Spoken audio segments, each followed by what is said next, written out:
നിങ്ങളുടെ ജീവിതത്തിൽ സ്ഥിരമായിട്ട് എന്തെങ്കിലും ദുഃഖങ്ങളൊക്കെ വന്നു ചേരുന്നുണ്ടെങ്കിൽ, അല്ലെങ്കിൽ നിങ്ങളുടെ ജീവിതത്തിൽ ദാരിദ്ര്യം ഉണ്ടാകുന്നുണ്ടെങ്കിൽ, പണത്തിന് ബുദ്ധിമുട്ട് വരുന്നുണ്ടെങ്കിൽ, സന്തോഷം ഇല്ലായ്മ വരുന്നുണ്ടെങ്കിലൊക്കെ നിങ്ങൾക്ക് നിങ്ങളുടെ ജീവിതത്തിൽ ഇതെല്ലാം മാറ്റിയെടുക്കാനായിട്ട് എന്തെല്ലാം കാര്യങ്ങൾ ചെയ്യാനായിട്ട് സാധിക്കും, എന്താണ് ഇതിനു വേണ്ടിയിട്ട് ചെയ്യേണ്ടത് എന്നൊക്കെയാണ് നമ്മൾ ഇന്നത്തെ വീഡിയോയിലൂടെ പറയാനായിട്ട് പോകുന്നത്.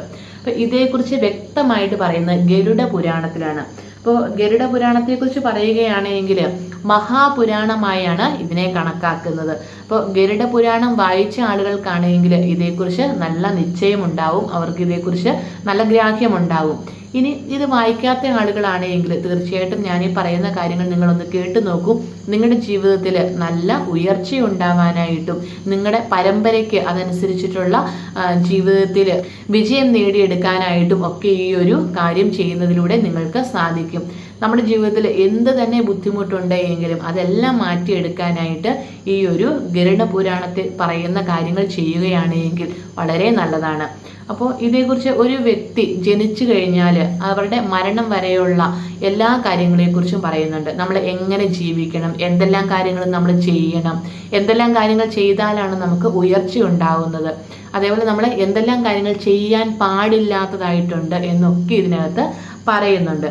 അതേപോലെ തന്നെ മരണാനന്തരം യമലോകത്തേക്കുള്ള ആ ഒരു യാത്രയെക്കുറിച്ച്, സ്വർഗത്തെക്കുറിച്ച്, നരകത്തെക്കുറിച്ച് ഒക്കെ ഈ ഒരു ഗരുഡ പുരാണത്തിൽ പറയുന്നുണ്ട് എന്ന് പറഞ്ഞു. അപ്പോൾ ഇതിനകത്ത് പറയുന്ന കാര്യങ്ങൾ അനുഷ്ഠിക്കുകയാണെങ്കിൽ നിങ്ങൾക്ക് ദുഃഖം ഒരിക്കലും ഉണ്ടാവത്തില്ല. നിങ്ങളുടെ ജീവിതത്തിൽ ഉയർച്ചയും സന്തോഷവും എല്ലാ സമയങ്ങളിലും നിലനിൽക്കുകയും ചെയ്യും.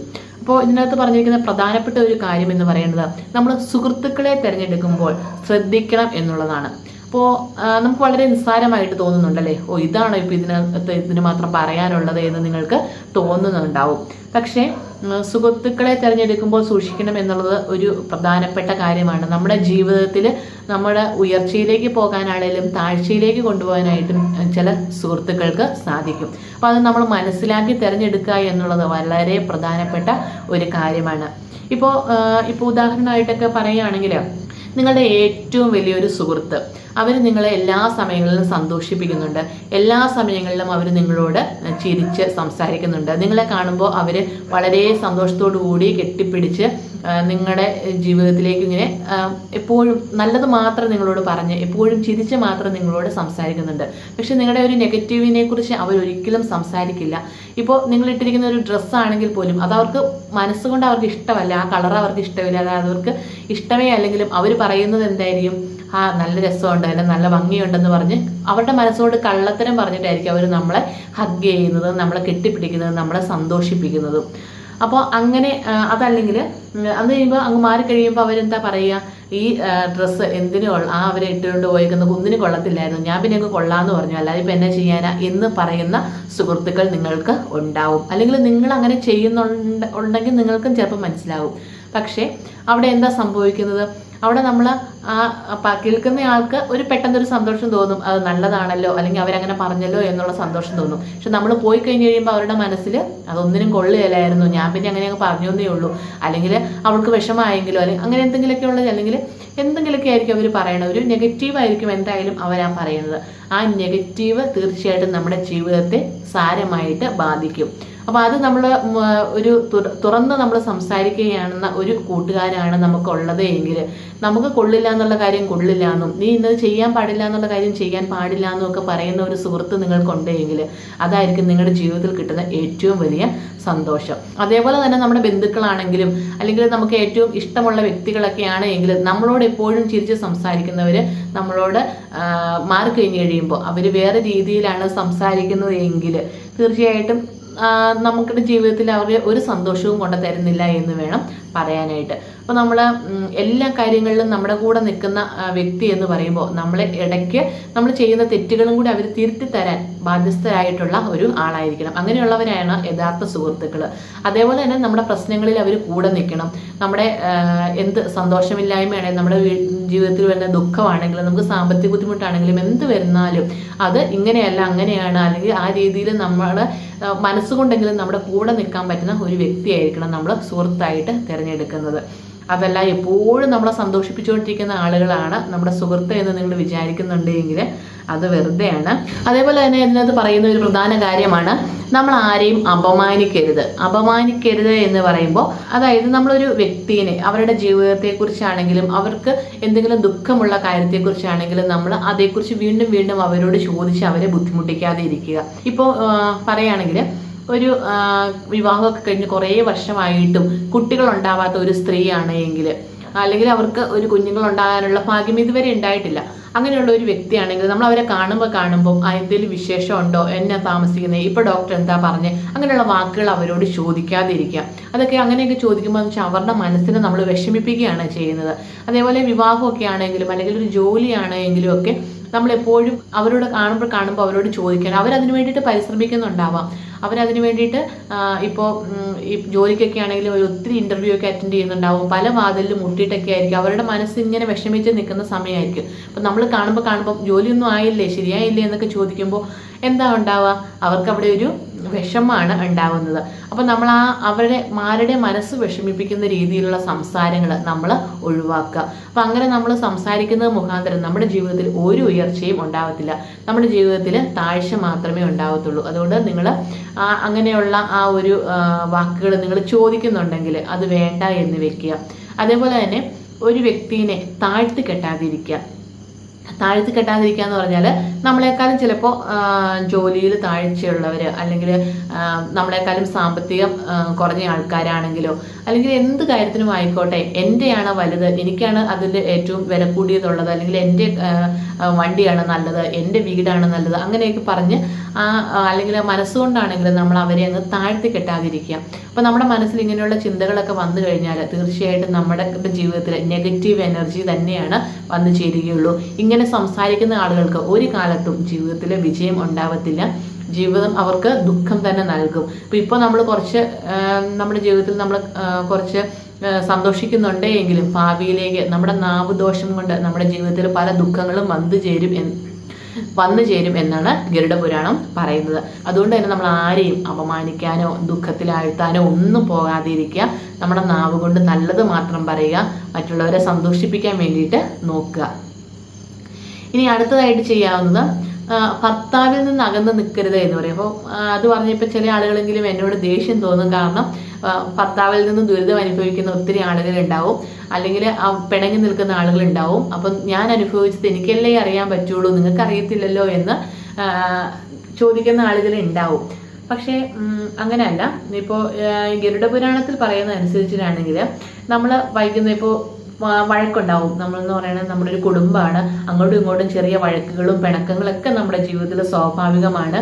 അപ്പോൾ അത് വലിയ വഴക്കാക്കാതെ നോക്കാൻ ചിലപ്പോൾ നമുക്ക് സാധിച്ചേക്കും. മദ്യപാനിയായിട്ടുള്ള ഒരു ഭർത്താവ്, അതല്ലെങ്കിൽ ഒട്ടും കുടുംബം നോക്കാത്ത ഒരു ഭർത്താവ്, അതിൻ്റെ കൂടുതൽ ഞാൻ എങ്ങനെ ജീവിക്കും എന്ന് ചോദിക്കുന്ന ആളുകളുണ്ടാവും. തീർച്ചയായും ശരിയാണ്. അപ്പോൾ നമുക്ക് ഒട്ടും അഡ്ജസ്റ്റ് ചെയ്യാൻ പറ്റാത്ത കുടുംബജീവിതമൊക്കെ ഉണ്ട്, അതൊക്കെ ശരിയാണ്. എന്നിരുന്നാലും നമുക്ക് അഡ്ജസ്റ്റ് ചെയ്യാൻ പറ്റുന്ന കാര്യങ്ങളാണെങ്കിൽ, പരസ്പരം സംസാരിച്ച് തീർക്കാൻ പറ്റുന്ന കാര്യങ്ങളാണെങ്കിൽ തുറന്ന് സംസാരിക്കുക. ആ പ്രശ്നങ്ങൾ അവസാനിപ്പിക്കാൻ വേണ്ടിയിട്ട് നോക്കുക. പലപ്പോഴും നമ്മുടെ ഈഗോ മുഖാന്തരം പല പ്രശ്നങ്ങളും ഉണ്ടാവാറുണ്ട്. അവർക്കാണെങ്കിലും നമ്മൾക്കാണെങ്കിലും മനസ്സിൽ ഈഗോ വന്ന് ചേർന്ന് കഴിഞ്ഞിട്ടുണ്ടെങ്കിൽ നമുക്ക് തുറന്ന് സംസാരിക്കാൻ പറ്റാതെ വരും. അപ്പോൾ അവരോട് നമ്മുടെ ജീവിതത്തിലെ ചെറിയ കാര്യങ്ങളാണെങ്കിലും നമുക്ക് തുറന്ന് സംസാരിക്കാൻ പറ്റുകയാണെങ്കിൽ നമുക്ക് അവരുമായിട്ടുള്ള ആ ഒരു സൗഹൃദം, ആ ഒരു എന്താ പറയുക, ഭർത്താവിനോടുള്ള ആ ഒരു സ്നേഹം ഒക്കെ നമുക്ക് മുന്നോട്ട് തുടർന്നുകൊണ്ട് പോകാനായിട്ട് സാധിക്കും.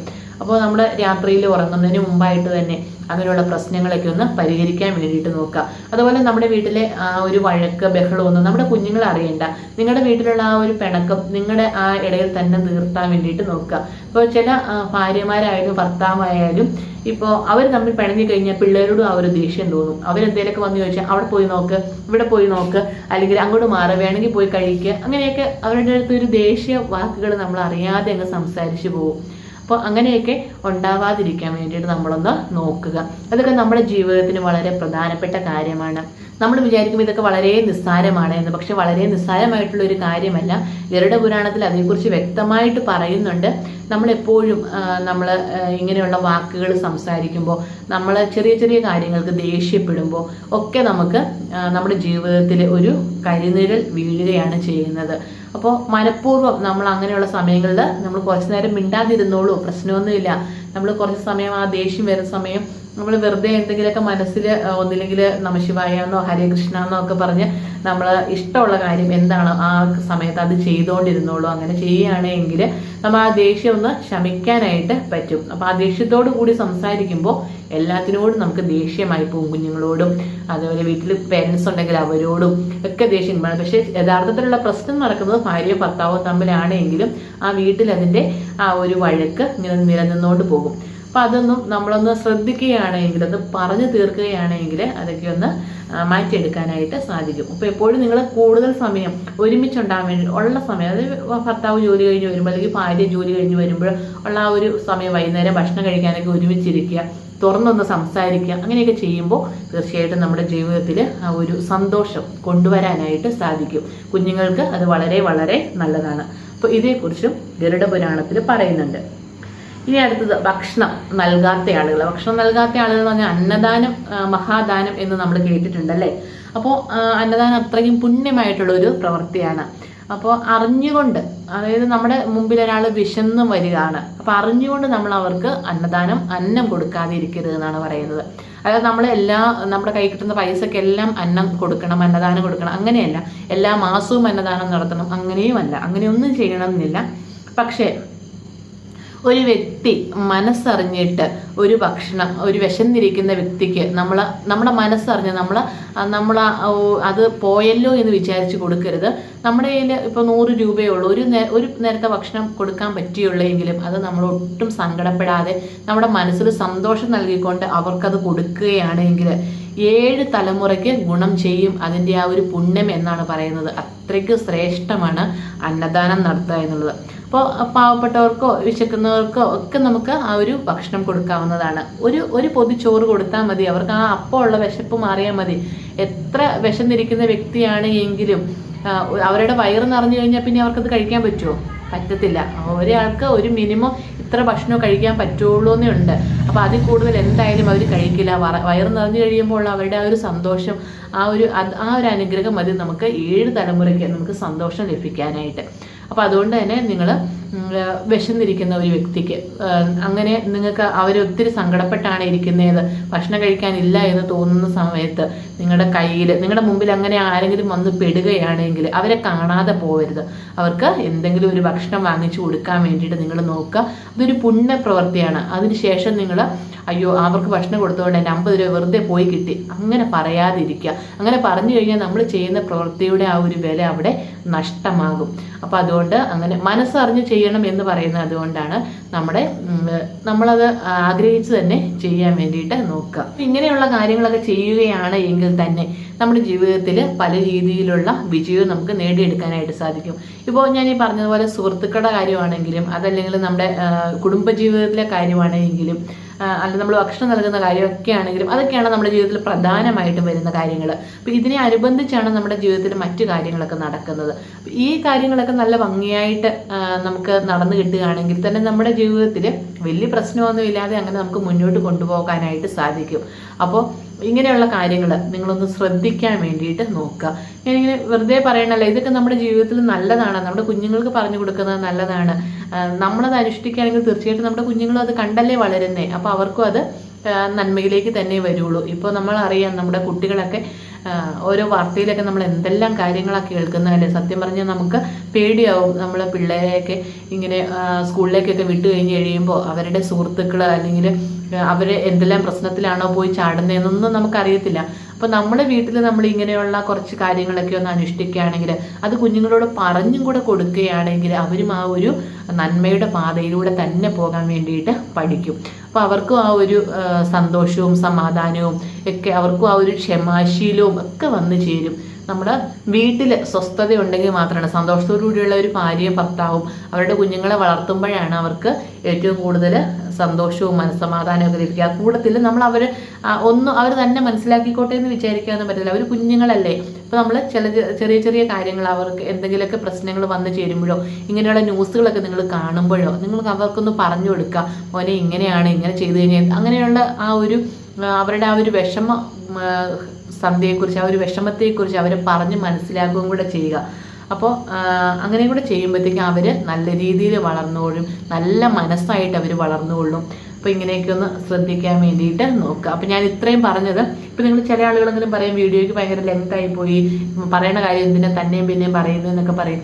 പക്ഷേ എന്താ പറയുമ്പോൾ എനിക്കൊരു സമാധാനം, അതേപോലെ തന്നെ ഇത് കേൾക്കാൻ ഒരാളെ കേട്ടുള്ളെങ്കിൽ അത്രയും കുഴപ്പമൊന്നുമില്ല. പക്ഷേ ആ ഒരാൾക്കാണെങ്കിലും അത് മനസ്സിലായാലും ഞാൻ മുഖാന്തരം ഒരാളിത് ഇങ്ങനെ ഒരു കാര്യം അറിഞ്ഞല്ലോ, എനിക്കിത് പറഞ്ഞു കൊടുക്കാനായിട്ട് പറ്റിയല്ലോ എന്നാണ് ഞാൻ വിചാരിക്കുന്നത്. അപ്പോൾ അതുകൊണ്ടാണ് നമ്മളിങ്ങനെ പറഞ്ഞു വരുമ്പോൾ അറിയാതെ ഇങ്ങനെയുള്ള കാര്യങ്ങൾ വായിലേക്ക് വന്നു പോകുന്നതാണ്.